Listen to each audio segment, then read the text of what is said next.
Desde que eu me entendo por gente, existe um debate na política e na economia sobre a questão da taxação das grandes fortunas. Muita gente fala que isso ia ajudar a economia, que é bom para a democracia, que vai ajudar o povo a levantar socialmente, que isso vai acabar com o problema da desigualdade, que teremos uma sociedade mais justa. Mas será se é isso mesmo? Inclusive, já tem até uma previsão na Constituição de 88, existem projetos de lei que nunca foram para frente, sobre o IGF, que é o Imposto sobre Grandes Fortunas. Mas nesse vídeo aqui, eu vou listar para vocês vários pontos sobre por que a taxação de grandes fortunas é uma péssima ideia e não tem a menor chance de dar certo. Beleza? Então bota o capacete aqui embaixo com informação e vamos pro vídeo. E aí, seus capitalistas selvagens, tudo beleza com vocês? Muito bem-vindos ao meu canal, meu nome é Jorge Gonzaga, aqui eu falo sobre economia, finanças, investimentos, às vezes sobre viagens também, estilo de vida. Então se você gosta desse tipo de conteúdo, eu posto conteúdo brabo aqui semanalmente, de graça para vocês, conteúdo informativo, rico, que eu tenho que pesquisar bastante para fazer, editar legal, gastar meu tempo de folga. Então, como agradecimento, como pagamento por esse vídeo, eu te convido a deixar o like e principalmente se inscrever no canal. Para você é de graça, tem um botãozinho vermelho aí escrito inscreva-se. Beleza? Então vamos agora para o conteúdo do vídeo. Para mim já seria suficiente o argumento moral de propriedade privada, de respeito à propriedade privada. Se você não pode roubar de ninguém, o que você acha que você pode transferir o direito de roubar para o governo? Se você não tem o direito de roubar, ou de pegar, ou de assumir para você a propriedade de ninguém, por que você acha que você pode transferir um direito que você não tem para o governo? Se o bilionário é bilionário e o dinheiro é dele, se o milionário é milionário e a propriedade é dele, o dinheiro é dele, e você não pode roubá-lo, você também não pode designar o governo para fazê-lo. Assim como eu não posso chegar na rua e roubar o seu celular ou roubar o seu carro, porque é o seu patrimônio, eu não posso arrancar o seu braço, porque é o seu patrimônio, é sua propriedade. Eu também não posso tomar para mim a propriedade alheia de nenhum grande bilionário, só porque o cara é bilionário. Dito isso, mesmo assim eu sei que muita gente não se satisfaz com esse argumento, porque relativiza a propriedade privada. Então, pelo ponto de vista prático e consequências negativas para a vida, para a economia, para a sociedade, o vídeo de hoje eu vou falar então pontos negativos e práticos sobre o porquê que taxar grandes fortunas é uma péssima ideia. Eu fiz um trabalho de pesquisa e um brainstorming sobre o porquê, sobre pontos do porquê taxar grandes fortunas é uma péssima ideia. Inclusive pesquisei vídeos também que são a favor das grandes fortunas, mas eu acredito que os pontos que eu vou listar aqui conseguem rebater e refutar todos os argumentos a favor da taxação das grandes fortunas. Então eu vou mostrar aqui ponto a ponto por que taxar grandes fortunas é uma péssima ideia. O primeiro ponto é a fuga de capitais. Por que você acha que um bilionário, um milionário, deixaria o dinheiro no Brasil ou em qualquer país que seja que está taxando grandes fortunas?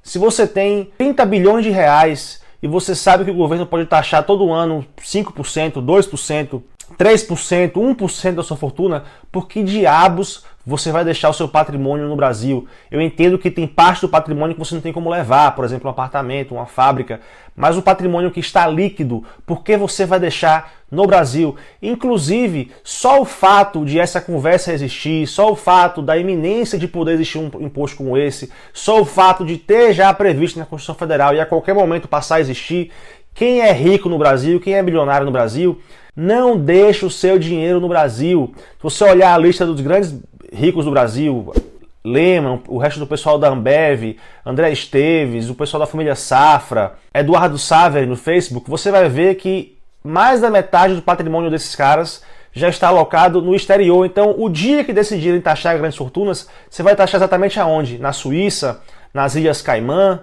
na Estônia? Onde você vai taxar a fortuna desse cara? Só a iminência de poder existir isso já causa arrepios em quem tem dinheiro e esse cara já bota o dinheiro para fora do Brasil. Imagine se de fato fosse acontecer. Eu sempre falo aqui no canal sobre a importância de investir no exterior, por exemplo. Vou até deixar aqui embaixo vídeos e link aqui em cima no card sobre o tema. E esse conceito de investir no exterior já é disseminado em todo o mercado financeiro, em todo o mercado de investimentos. Então pessoas com patrimônio menor, que nem sequer são milionárias, já têm essa ideia na cabeça de proteger o seu patrimônio do Brasil, porque uma hora o Brasil vai te pegar. Imagine quem é milionário, bilionário. Quem é rico pode ser tudo, menos burro. O próximo ponto negativo é a redução do empreendedorismo, a redução da geração de emprego, o que pode impactar principalmente a classe média, a classe trabalhadora. Porque perceba, mais uma vez, só o fato de existir a ideia, nem sequer existir o imposto. Se existe o imposto seria até pior, mas só o fato de existir a ideia de taxação sobre grandes fortunas, isso já reduz o investimento no país, isso já reduz a segurança jurídica, isso já reduz a motivação de quem tem algum patrimônio, algum dinheiro de investir no Brasil. Quem é empreendedor não é burro. Se houver taxação de grandes fortunas ou se houver a iminência de e o cara retirar o dinheiro do Brasil, o cara vai retirar o dinheiro do Brasil. O dinheiro do cara, do bilionário, milionário, não está embaixo do travesseiro. Está num banco, está investindo em algum negócio, investindo em alguma empresa, está gerando valor, está produzindo produtos, está empregando pessoas. Se por acaso você decidir que não é justo que esse cara tenha esse dinheiro e resolva taxar isso, ele vai desinvestir no Brasil. Ele não vai abrir uma nova fábrica, talvez feche fábricas. Ele não vai colocar dinheiro em investimento em bancos, o que é importante para a poupança. Grandes projetos surgem de grandes poupanças, historicamente é assim. E além disso, se esse cara decide, ao invés de abrir uma fábrica, uma loja, uma empresa no Brasil que geraria valor, produzindo produtos, serviços e bens que os brasileiros consumiriam voluntariamente porque tem valor na vida deles, gerando emprego para quem está ajudando a prover o serviço na empresa, se ele decide não abrir mais no Brasil e abrir em outro lugar, ele está levando o conhecimento, o know-how, não só a parte do dinheiro, mas ele está levando, mais importante, a riqueza, o conhecimento, a habilidade, a motivação, a força de vontade, o know-how para outro lugar. Ele está tirando riqueza do Brasil. Não pense em riqueza apenas como dinheiro, pense em recursos, em conhecimento, em habilidade, em processos, em organização. E aí imagine o impacto, o efeito dominó disso na classe média. Quanto mais taxação sobre grandes fortunas existe, ou quanto mais a ideia disso existe, menos dinheiro, menos investimentos, menos empreendedorismo você vai ver no Brasil.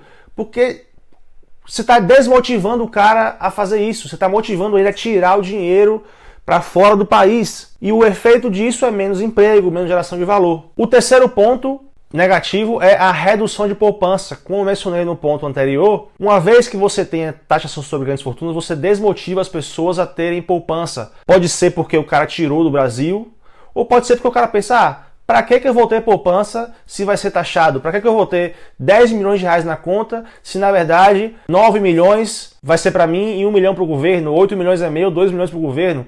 Eu vou ficar sempre gastando para não ficar nunca com valor a partir do piso onde tem taxação de grandes fortunas. Ou pior, como não tem nada mais permanente do que uma medida provisória do governo, e foi assim com o imposto de renda, eu tenho certeza que essa alíquota e o piso aonde se cobraria imposto sobre grandes fortunas, ele ia ser cada vez menor, cada vez menor. Começa com 10 milhões, depois é para 9, depois para 8, depois para 5. Então quem tem 5 já fica com medo de quando chegar na vez dele. O cara começa a reduzir dinheiro, começa a não poupar. E qual é o problema de não poupar? Todos os grandes projetos surgem de poupanças. Uma grande fábrica, um grande apartamento que você compra, um carro que você compra, uma estrada para ser construída. É a questão da preferência temporal. Você precisa abrir mão de gastar hoje para gastar em algo maior e melhor que vai trazer mais retorno no futuro. É um trade-off. Você não tem como consumir tudo hoje e ao mesmo tempo ter dinheiro poupado para consumir algo grande amanhã. Se você quer comprar um apartamento melhor, você precisa viver hoje no apartamento pior e guardar esse dinheiro para lá na frente comprar um melhor. Então grandes projetos, grandes compras, grandes investimentos surgem inicialmente de grandes poupanças.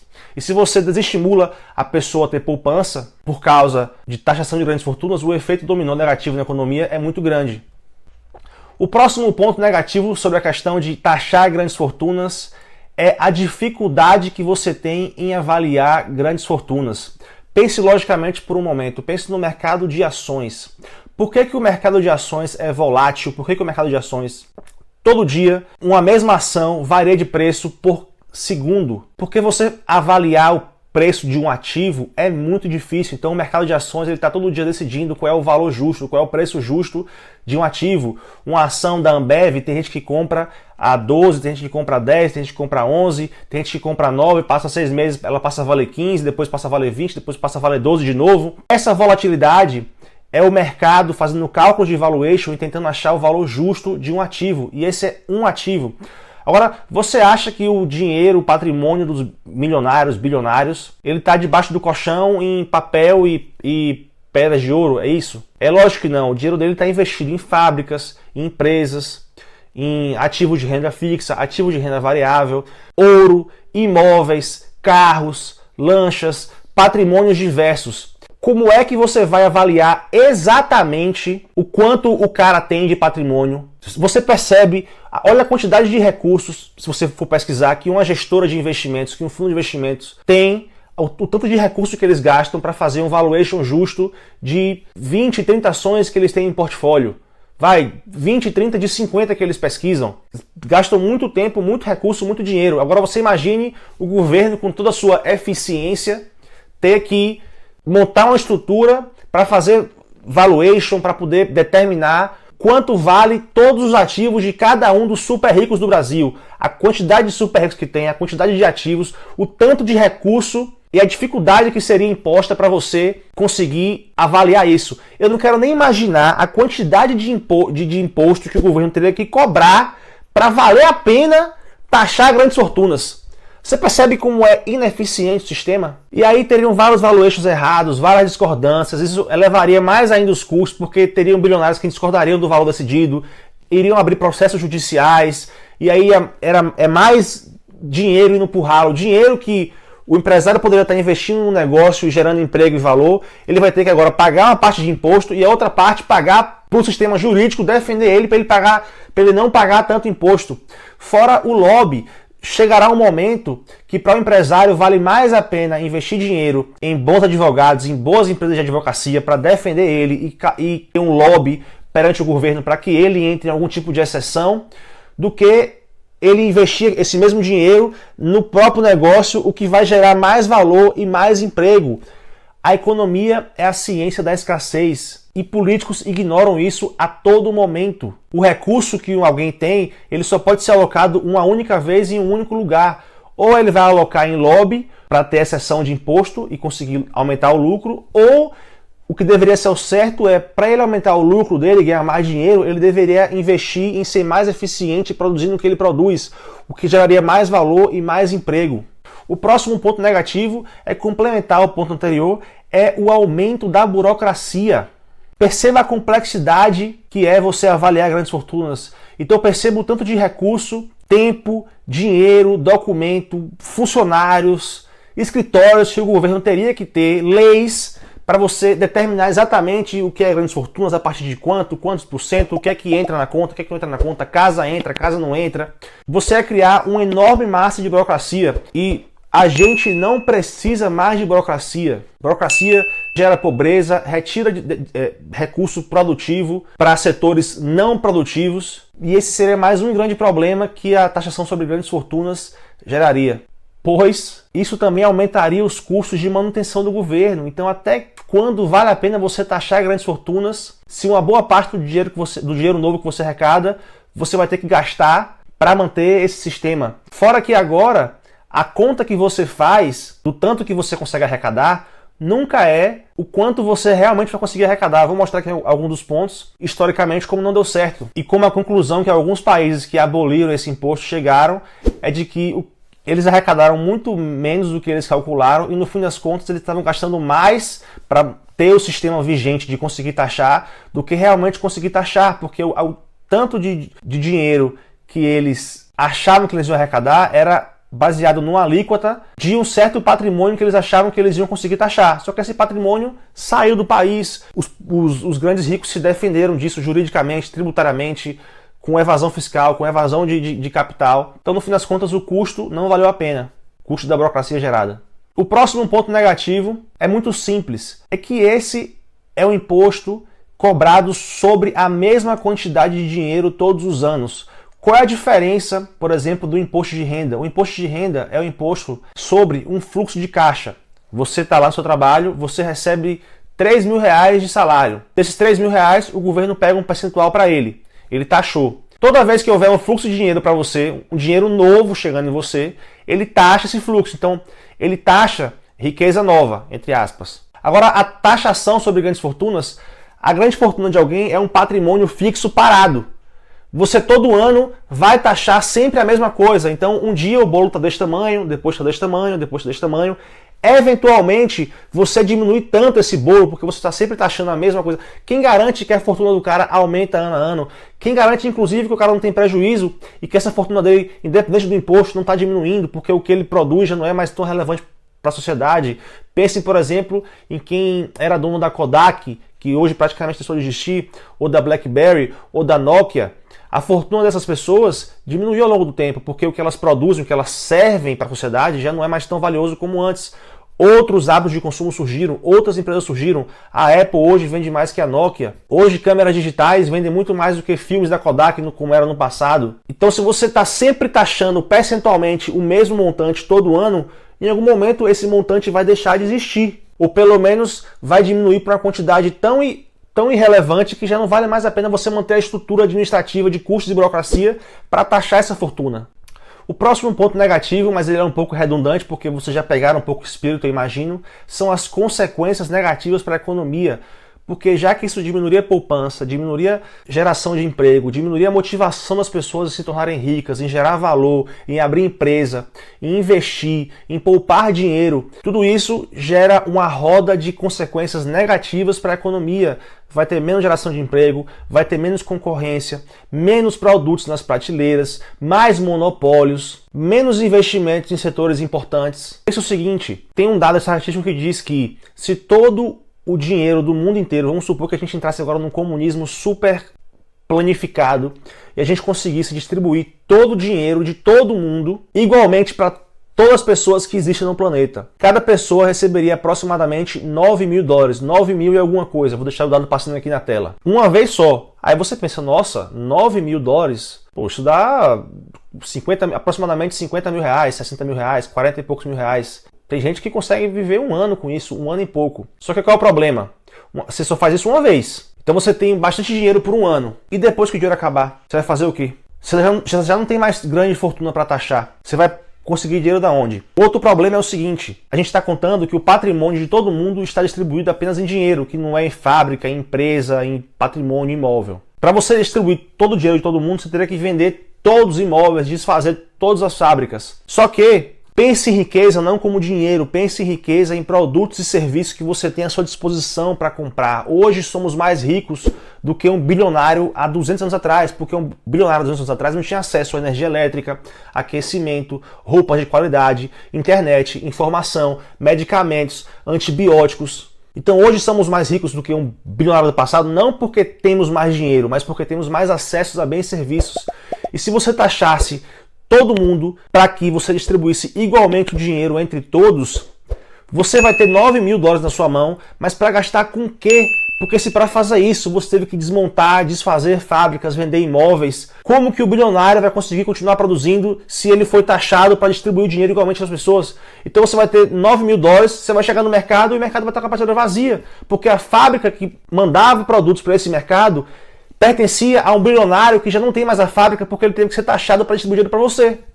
E aí, com muita luta, com muita dor, o que aconteceria depois de alguns anos é que essas pessoas se reergueriam, investiriam novamente, produziriam mais porque eles têm a cabeça de empreender, eles têm o conhecimento, o know-how e, eventualmente, o dinheiro voltaria para a mão das mesmas pessoas de onde ela saiu.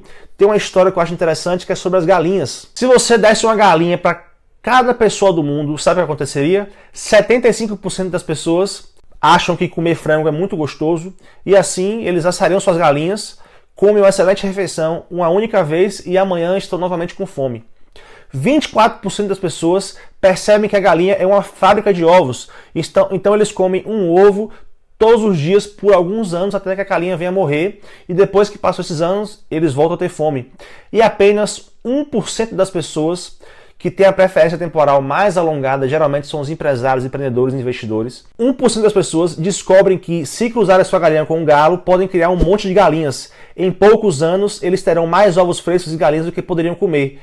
E aí, eles começam a vender para as pessoas que ou assaram a galinha antes da hora, ou só ficaram comendo ovo. E eles começam, além de ter galinha para comer, eles começam a gerar valor para outros, e por isso eles são ricos, porque eles tiveram o sacrifício de poupar hoje para recolher amanhã. Como eu disse, grandes investimentos e grandes riquezas existem porque previamente houve uma poupança. É tudo uma questão de preferência temporal. Você entender que vale a pena você segurar um recurso hoje porque você consegue retirar muito mais amanhã.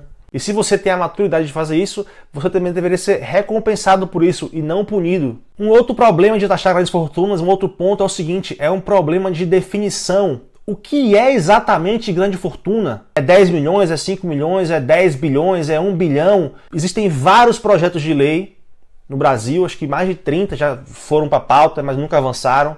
No mundo também, cada país fala que é um valor diferente, é um percentual diferente. Então, o que é exatamente grandes fortunas? Tem países que não conta imóvel que o cara mora, ou a empresa que ele tem como grande fortuna, tem país que conta. O que exatamente é a taxação de grandes fortunas? É mais um problema administrativo, burocrático, para você ter que discutir sobre o sexo dos anjos para decidir o que é, o que não é. É mais burocracia, é mais dinheiro na mão do governo, é mais imposto sendo cobrado de você previamente para que os caras conversem para decidir o que é grandes fortunas. O próximo ponto sobre por que é uma péssima ideia taxar grandes fortunas, o seguinte: socializar a riqueza é fácil. Eu quero ver agora você socializar a pobreza. Socializar o lucro é fácil. Eu quero ver você socializar o prejuízo.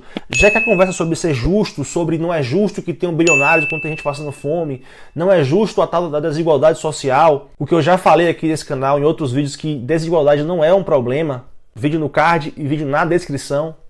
Você acha que é justo o empresário correr o risco sozinho?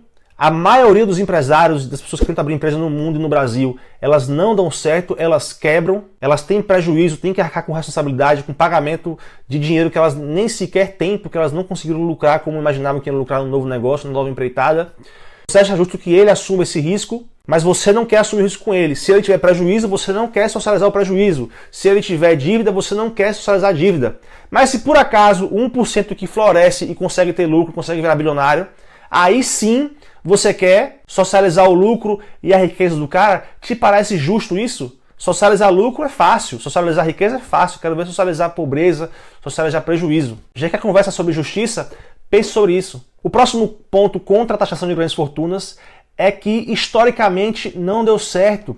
Lá na década de 90, mais de 10 países da Europa tinham taxação sobre grandes fortunas, inclusive a Áustria, onde eu moro. Hoje, apenas 3 países têm taxação sobre grandes fortunas. E perceba que, proporcionalmente, esses países têm muito mais grandes fortunas do que o Brasil tem. O Brasil é um país muito pobre comparado a esses países. A conclusão as autoridades desse país chegou foi que, no fim das contas, você arrecada menos do que você achava que você ia arrecadar, você diminui a atividade econômica, você diminui a geração de emprego e você diminui o tamanho do bolo. Então, é um tiro no pé e não vale a pena taxar grandes fortunas.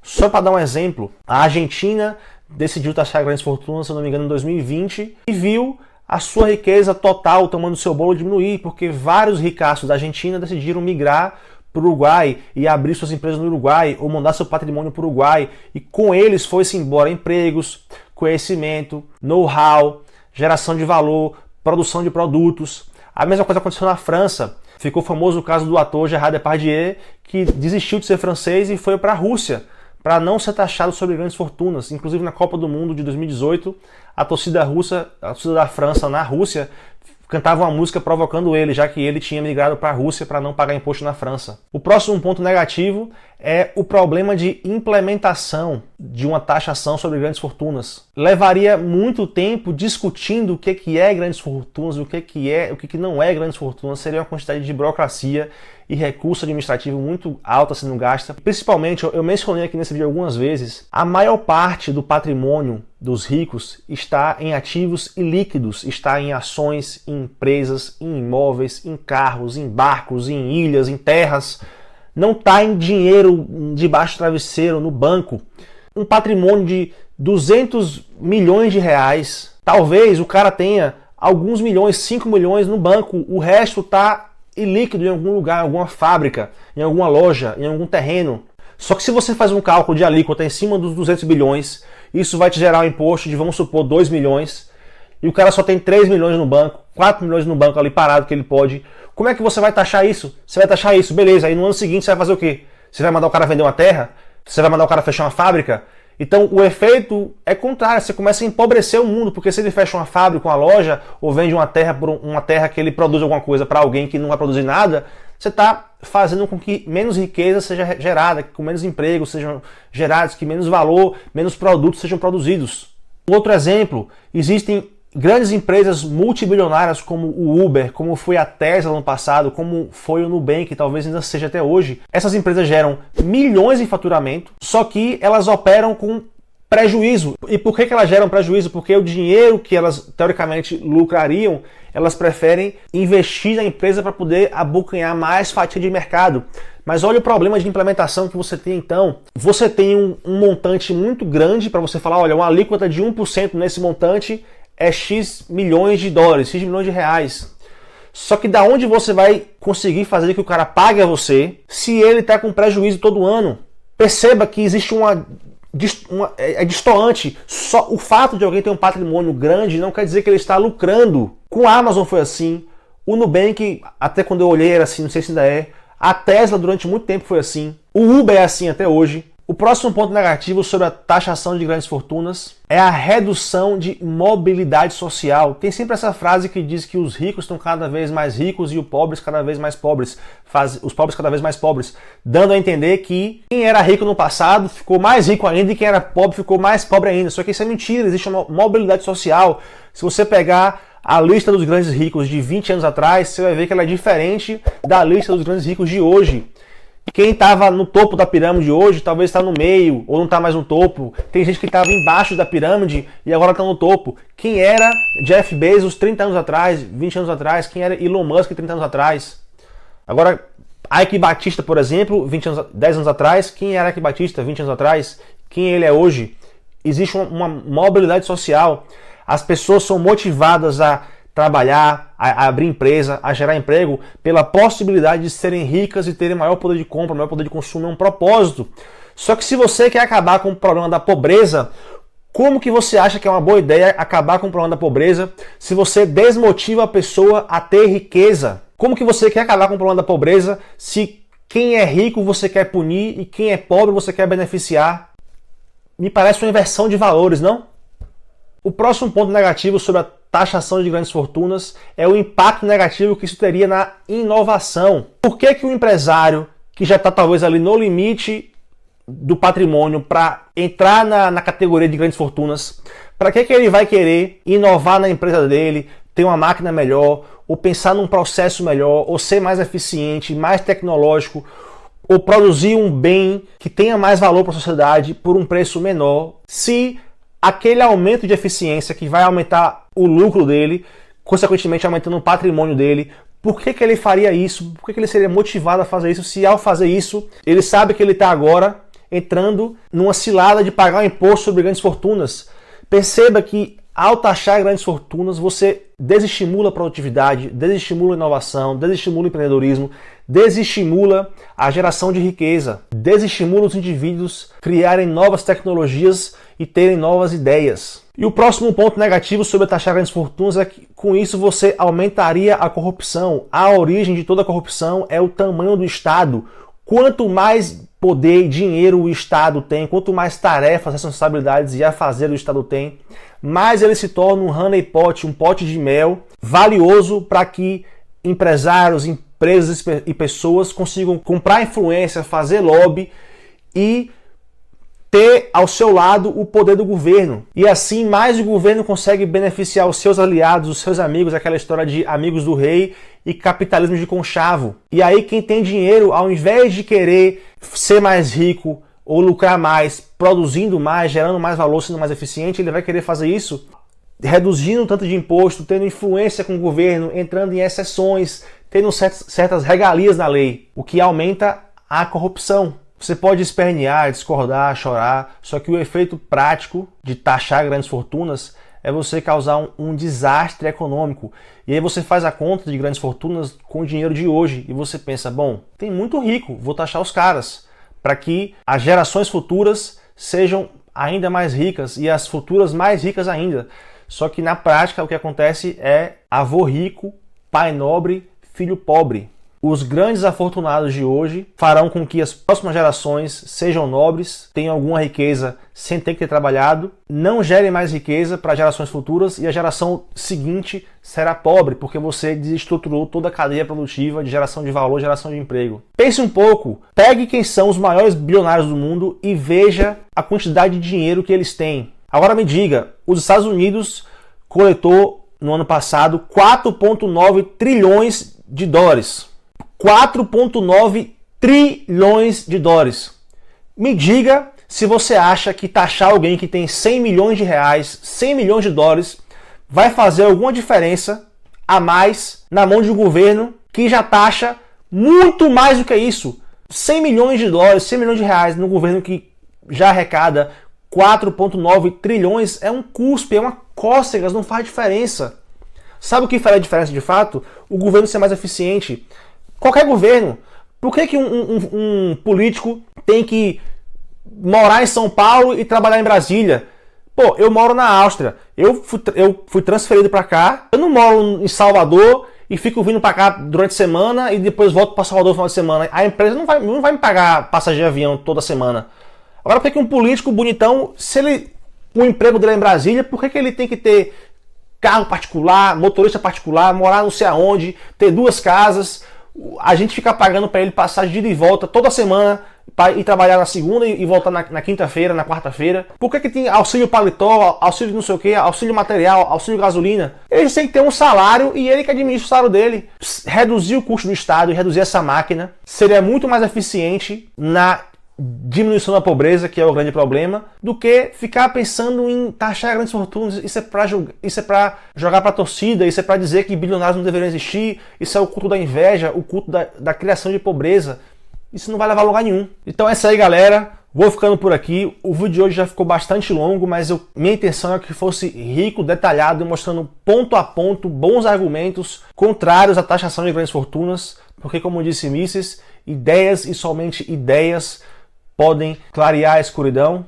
Ele falou isso nesse livro aqui, As 6 Lições, que é um dos grandes livros de escola austríaca de economia. Vou ficando por aqui. Muito obrigado se você ficou até o final do vídeo. Agradeço muito porque eu sei que esse foi um vídeo longo, mas foi informativo. Espero que tenham gostado. Se vocês gostaram, se inscreve no canal, deixa o like. Para eu fazer um vídeo como esse, dá muito trabalho, é muita pesquisa, tem que falar bastante, tem que editar o vídeo, fazer thumbnails. Esse vídeo foi longo, deu muito trabalho de editar. Então, pô, dá essa moral para você, é de graça, custa alguns segundos do seu tempo, comparado ao tempo que eu gastei para produzir isso aqui, não é nada, é um agradecimento, é um sinal positivo de que vocês gostam do meu conteúdo e que eu posso continuar fazendo. E esse conteúdo também, se vocês dão like, se inscrevem, o YouTube entende que ele é mais relevante e espalha para mais pessoas. Então, a gente tem que mudar a cabeça das pessoas com relação a isso, tem que espalhar essa mensagem cada vez mais para que pessoas esqueçam essa ideia absurda de taxar grandes fortunas. Beleza? Conto com sua ajuda. Se você não gostou do vídeo, deixa um comentário aqui embaixo negativo, pelo menos gera engajamento e eu tenho um feedback para melhorar mais para frente. Ou então você manda um e-mail para ninguém se importa com a sua crítica, @gmail.com. Vou ficando por aqui. Um abraço, espalhe a palavra, até o próximo vídeo e tchau!